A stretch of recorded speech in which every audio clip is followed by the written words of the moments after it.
Ги следите регионалните вести. Светот го одбележува 29 септември, светскиот ден на срцето. За здраво срце и долг живот, лекарите советуваат балансирана исхрана, физичка активност, редовни контроли и да им се каже не на цигарите и алкохолот.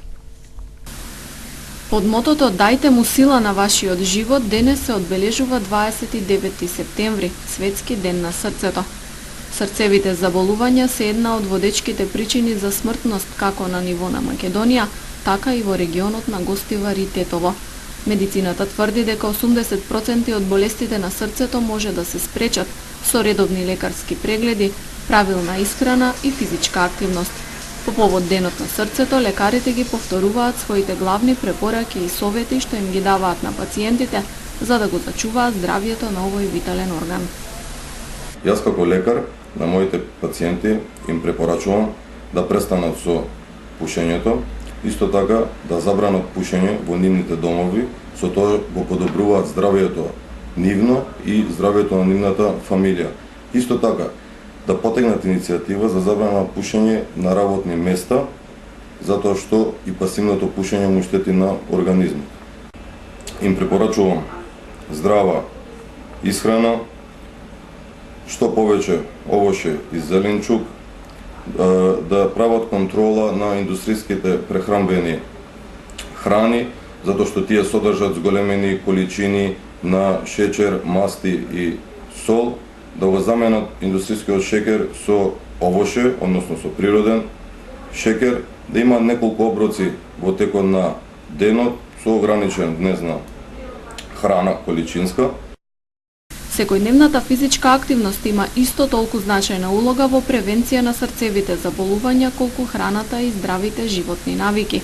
Умерено вежбање, пешачење, возење велосипед се дел од лекарските совети. Исто така и пешачењето од 3-4 км во денот е здраво за нашето срце. Може да го заменат моторното возило со велосипед. Контрола на телесната тежина мора да прави секој човек. Контролата е една комбинација од внесот на исхрана, односно на ниска калорична исхрана, заедно со физичката активност. Во ризик фактори за појава на здравствени проблеми со срцето се наведува и стресот, состојба против која современиот човек секојдневно води борба. Со последните истражувања, слушањето на класична музика го намалува стресот, кој е индиректен фактор за појава на кардиоваскуларни заболувања. И не за џабе народот вика со здраво срце до подолг живот. Статистиката на Светската здравствена организација покажува дека годишно од кардиоваскуларни болести во светот умираат над 17 милиони луѓе, а бројките имаат тенденција на натамошен пораст. Тетовскиот плоштад и денес беше отворена училница за гимназијалците од македонска настава. Трет ден поред, тетовските гимназијалци кои следат настава на македонски јазик учат на отворено, под ведро небо.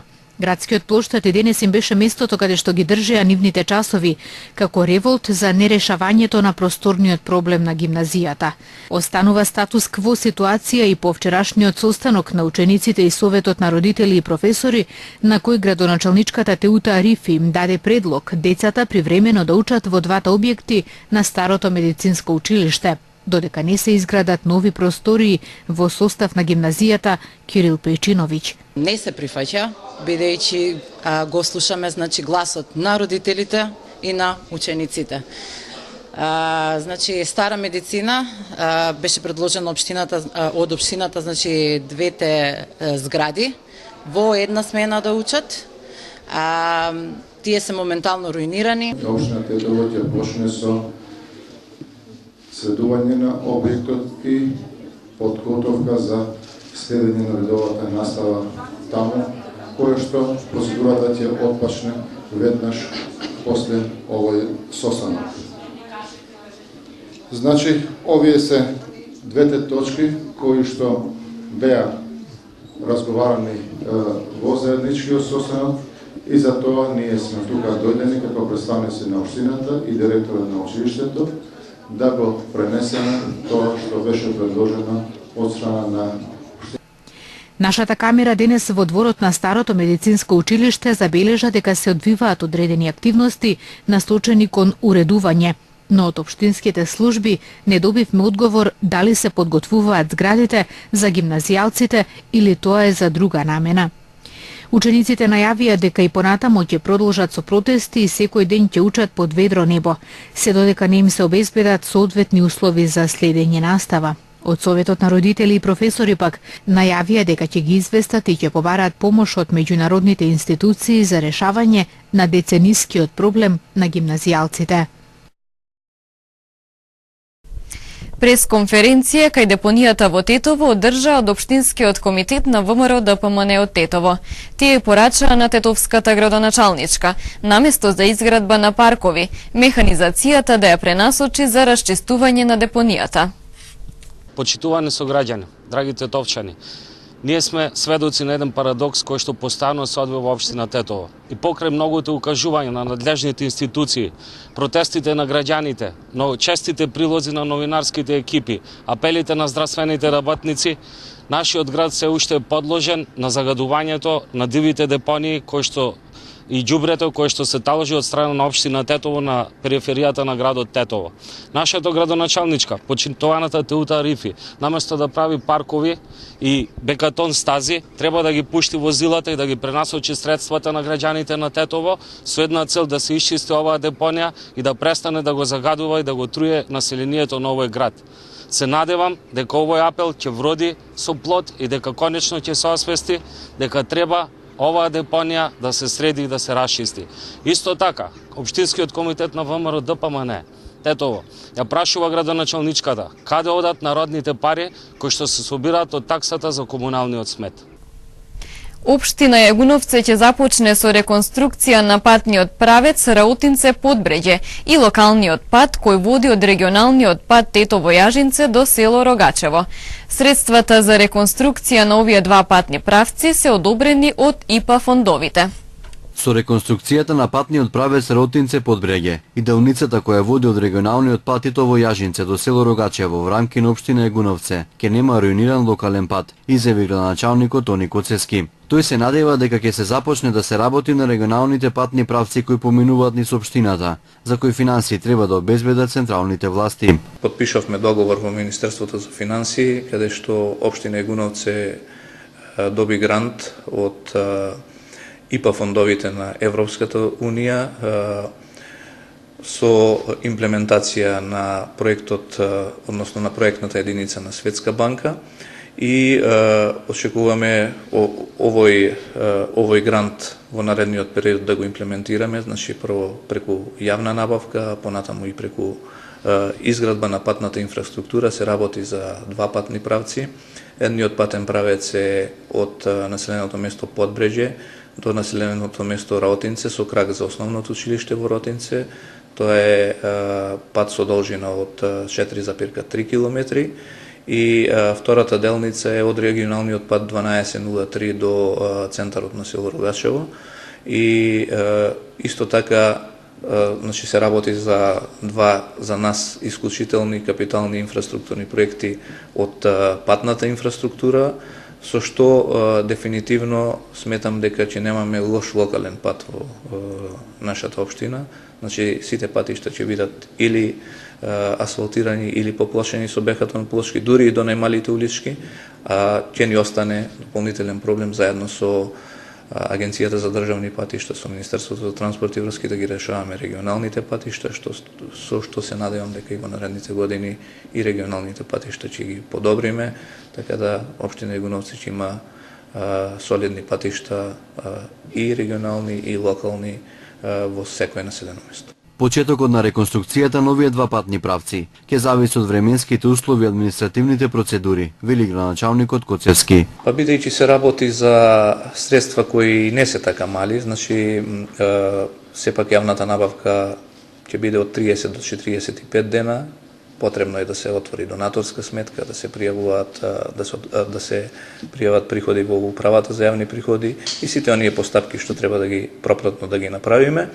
Ако тоа го завршиме некаде до ноември месец, ако временските услови дозволат да се изврши асфалтирање во текот на оваа година, би било добро да го направиме, ако не, веројатно ќе остане тоа да се работи во пролетните месеци, кога временските услови тоа ќе го дозволат. Овие два патни правци беа едни од најоштетените во општина Егуновце. 13-годишно дете од Гостивар денес паднало во водите на Вардар. За среќа на помош му се нашле неколку минувачи и било извадено од реката без повреди. Неколку гостиварци попладнево спасиле дете што се слизнало и паднало во водите на реката Вардар. За среќа детето поминало без повреди. Настанот кој се случил околу 12 часот и 30 минути го потврдија од полицијата. 13-годишникот бил сам и се движел покрај кејот на реката, неколку метри по големиот мост. Во еден момент изгубил контрола, се слизнал и паднал во водата. Веднаш на помош му притрчале граѓани кои минувале од тука и го извадиле на сигурно. Набрзо пристигнала и екипа на итна медицинска помош која го однела детето во Гостиварската болница. Лекарите извршиле преглед, му пружиле прва медицинска помош и откако било констатирано дека нема поголеми повреди, го пуштиле дома. Ограбен тетовец додека менувал оштетена гума на автомобилот. Од возилото му била одземена торба со 11.460 евра. Во полицијата пријавен и физички напад во Форино. 49-годишен тетовец вчера пријавил кражба на поголема сума парични средства, која според неговото кажување најверојатно се случила помеѓу 17:15 и 17:30 минути. Во тоа време тој запрел со неговото патничко возило на улица Илинденска во Тетово, за да ја замени оштетената гума. Во заменувањето му помагале уште две други лица кои ги познавал и кога завршиле отишел да ги измие рацете во блиската железара, собственост на едно од двете лица. Набрзо потоа тетовецот се упатил на Вулканизер, а таму забележал дека од предното со возачко седиште му била одземена кафена торбичка во која се наоѓал дневниот промет од неговата фирма, уплатници и други девизни средства со вкупен износ од 11.460 евра, односно 703.640 денари. Се преземаат мерки и активности за расчистување на пријавеното, кој кога и на каков начин ја одзел торбичката од седиштето во возилото. 46 годишен жител на гостиварското село Форино пријавил дека вчера попладне бил физички нападнат од неговиот соселенец на возраст од 64 години, со кого претходно имале вербална расправија околу некакви поранешни недоразбирања. Расправајќи се со него од задниот дел на тракторот покрај кој стоел и пред тоа зборувал на мобилен телефон, извадил дрвен стап и прво се обидел да го удри, а потоа со тупаница и со дрвениот стап го удрил по левата страна од главата и му нанел видлива повреда. Се вмешале и ги разделиле неколку други лица од селото. По пријавувањето на случајот, лицето кое нападнало е приведено, разговарано е со него и потоа е пуштено. Во полицискиот билтен МВР пак објави дека вчера во основното училиште во село Челопек, во канцеларијата на наставниците дошле две лица од селото и со ножеви се обиделе да го нападнат 56 годишниот наставник од истото село. Тој со цел да се одбрани го фатил едниот од нив за двете раце, а вториот со нога удирал по масата, пошто двајцата ја напуштиле канцеларијата. Причина за загрозувањето било претходно укажување од страна на наставникот на синот на едниот од нив, кој бил од друго училиште, да не се задржува непотребно во училишниот двор. Се преземаат мерки за пронаоѓање на сторителите и за целосно расчистување на случајот, информираат од МВР. 3 сообраќајни незгоди предизвикани од неконтролирано движење на кучиња бездомници по коловозот вчера се случиле на автопатот Гостивар-Тетово Скопје. За среќа нема повредени лица, а причината е материјална штета. Вчера на автопатот Гостивар-Тетово Скопје на различни места и во различно време се случиле 3 сообраќајни незгоди предизвикани од кучиња бездомници. Како што соопшти СВР Тетово вчера во 14 часот и 30 минути во близина на клучката за камењане, патничко возило Мерцедес со кумановски регистарски таблици управувано 32 годишник од Микуштак удрило и усмртило куче. Возачот и тројцата сопатници во возилото поминале без повреди, а материјалната штета се проценува на 30 60.000 денари. Нешто подоцна, околу 18 часот пред мостот во Добарце, патничко возило Volkswagen со тетовски таблици, што го управувал 57 годишен тетовец, исто така удрило во куќе, а возачот и сопатничката не се повредени, додека материјалната штета се проценува на 6.000 денари, соопшти СВР Тетова. Околу 19 часот и 30 минути пак патничко возило Opel Vectra со тетовски таблици, управувано 44 годишникот Синичане, усмртило куќе бездомник, кој неконтролирано се движело по коловозот. Нема повредени. Материјалната штета се проценува на 60.000 денари. Извршени се комплетни увиди за трите сообраќајни незгоди предизвикани од животни, во кои причина е необезбедениот автопат. Сообраќајните незгоди во Тетово и Тетовско предизвикани од животни продолжија и денеска, информираа од СВР Тетова. Утро во околу 6 часот и 30 минути на улицата Видео Смилевски Бато, засега непознато патничко возило управувано од непознато лице налетало и удрило во коњ кој се движел по коловозот. Од удирањето коњот здобил повреди. Засега не е познат ниту собственикот на коњот кој го пуштил неконтролирано, без надзор, непосредно да го загрози нормалното и безбедно одвивање на сообраќајот по оваа Тетовска улица. Извршени увити се утврдуваат сите поединости поврзани со оваа несекојдневна сообраќајна незгода. Инаку на улицата Видео Смилевски Бато во Тетово и минатите години се случуваа сообраќајни несреќи предизвикани од коњи. На стрелиштето Еребино ќе се спроведе редовна полициска вежба. СВР Тетово апелира до граѓаните да не се движат и да не напасуваат добиток во близина на стрелиштето. Во рамките на планираните годинешни активности, секторот за внатрешни работи Тетово, кон крајот на овој и на почетокот на идниот месец, ќе го спроведе, односно реализира есенското гаѓање со полициските службеници. Како што соопшти од секторот, гаѓањето ќе се спроведе на 28, 29 и 30 септември и на 3 и 4 октомври на стрелиштето Еребино со лично информацијско оружје. Поради тоа секторот за внатрешни работи Тетово ги известува граѓаните од поширокото тетовско подрачје да бидат внимателни и да не се движат или да напасуваат добиток во близина на стрелиштето, но и да не се вознемируваат од истрелите, кои тие денови од 8 часот наутро ќе можат да се слушнат од таа насока. Секторот за внатрешни работи Тетово очекува целосно разбирање од граѓаните за престојните професионални обврски, кои представуваат составен дел од неговата секојдневна функционална оперативност.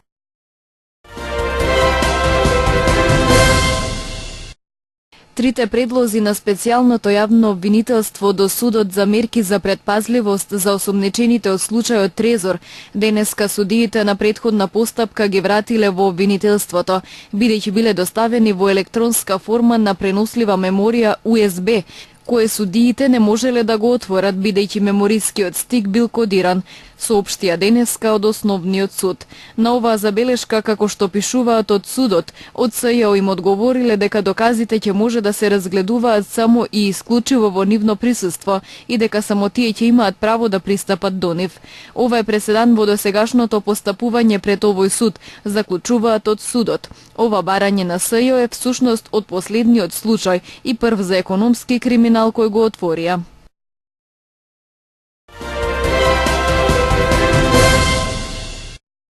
Американскиот сенат убедливо го надгласа ветото на председателот Барак Обама на законот со кој се овозможува подигнување тужби против Саудиска Арабија поради терористичките напади на 11 септември 2001 година. Саудиска Арабија го предупреди Вашингтон дека ваквиот потек ќе има последици врз односите меѓу двете земји, но и врз односите на САД со другите земји од заливот. Обама минатата недела стави вето на законот со кој им се дозволува на семејствата на жртвите од нападите во Њу Јорк да ја тужат Саудиска Арабија. Русија соопшти дека е разочарана од првите резултати на меѓународната кривична истрага, кои покажаа дека патничкиот авион на Malaysia Airlines над Украина бил соборен од проектил, истрелан од територија под контрола на проруските бунтовници. Представувајќи ги првичните наоди претходно денеска, шефот на истрагата и главен јавен обвинител на Холандија, Фред Вестербеке, рече дека истрагата ги отфрлила сите можни други објаснувања за соборувањето на авионот, кога загинаа сите 298 патници и членови на екипажот. Истрагата покажала дека ракетниот систем Бук со кој бил соборен авионот бил донесен во Украина од Русија непосредно пред трагедијата и прокриумчарен во Русија кратко потоа. Најмалку 32 лица загинаа во свлечиште кое зафати неколку села на југоистокот на Кина по тајфунгот Меги. Спасувачките операции се во тек во селото Сучун, јужно од Шангај, откако еден цел рид, ослабен од поројните дождови, се урна над куќи, јавува новинската агенција Ксинхуа, додавајќи дека во селото настрадале 26 лица. Уште 6 лица настрадале во селото Баофенг, во истата област, во свлечиште. Невремето однесе најмалку 5 животи во Кина и на Тајван, а затворени се училишта и канцеларии, додека стотина летови се откажани.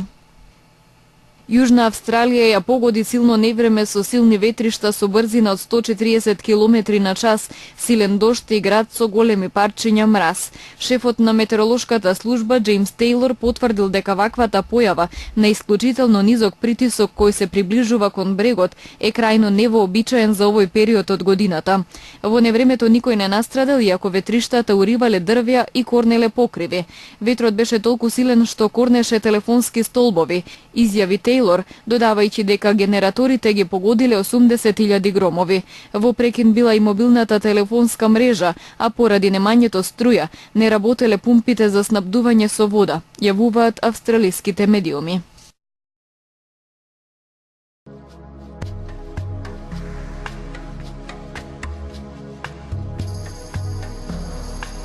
Денес имавме сончево време со слаб ветер од северен правец. Утринските температури се движеа од 6 до 11, а дневните од 12 до 21 степен.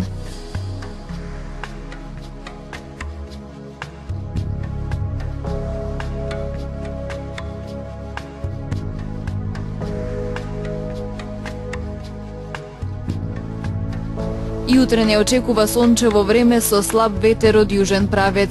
Утринските температури ќе се движат од 6 до 11, а дневните од 13 до 24 степени.